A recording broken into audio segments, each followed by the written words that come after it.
What's up guys, it's Damon from Daily Driven Exotics. I am on the hunt for some new cars and I need your help picking out what I should get next. I actually don't have just the Ferrari to replace, but my wife and I are actually deciding that we want to move on from the great 2015 LR4 Black Series luxury pack that we have, and we want to get into a different SUV.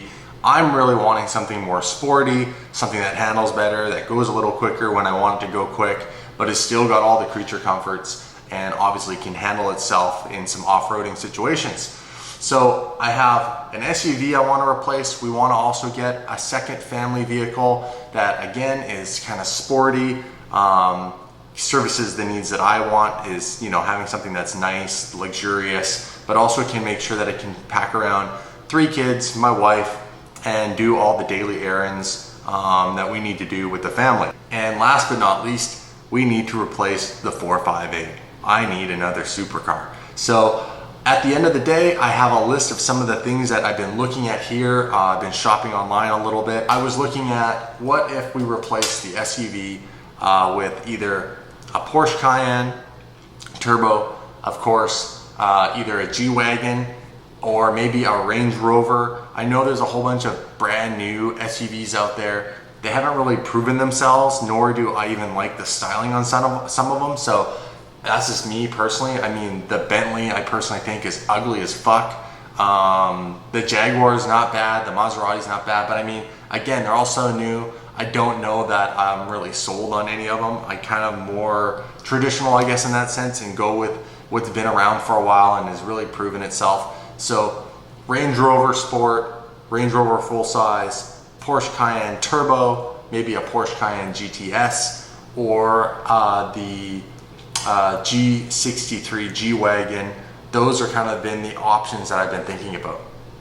Now, moving on to the sedan. So on my list of cars, I have the E63 all-wheel drive bi-turbo by Mercedes-Benz. It's a killer sedan, total sleeper. Competitor would be the M5. I've been looking at some of those from BMW.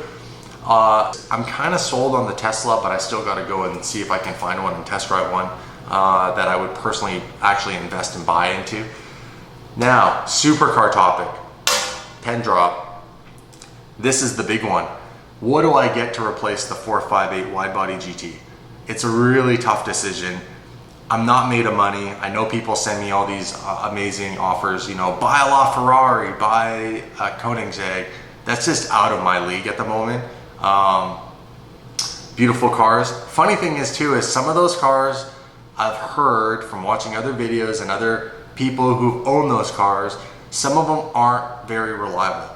So to put them through the paces with what I do to cars, which is why I think a lot of you guys follow me and watch me, I don't know that I could beat on a Pagani the way I do and do donuts in it and thrash it and it not have an issue like every day.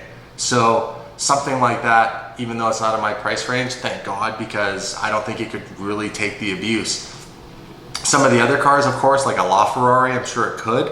However, it's, again, a car that when you buy that car, a lot of you guys like the process of me modifying these cars. And so to stay within that, not even if I could afford a hypercar, I would buy one as like one to the stable, but I wouldn't just drive one of those cars because, again, you're not liberty walking or wide bodying LaFerrari as much as we'd all like to. That would just be an absolutely insane project. It would cost a shitload of money. It would be all from scratch. I mean, it would probably cost half of what the car would cost to buy anyhow. Again, out of my league.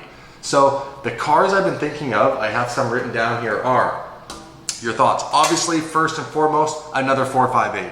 But how do I elevate that and step it up so it's not just me replacing the same old car? Potentially, I've been thinking about getting a Spider. So what do you guys think? You guys can leave your comments below. What if I got a 458 Spider and did the same things I did to my previous car? I put the the GT3 style wing on the back, or the GT3 mirrors on the side. I wide body it with some form of a wide body kit. Maybe I get the factory racing wide body kit or another Liberty Walk kit or something like that, and recreate kind of my previous, do a 2.0 version to the DDE Tire Slayer, but with a convertible top, which would be pretty epic.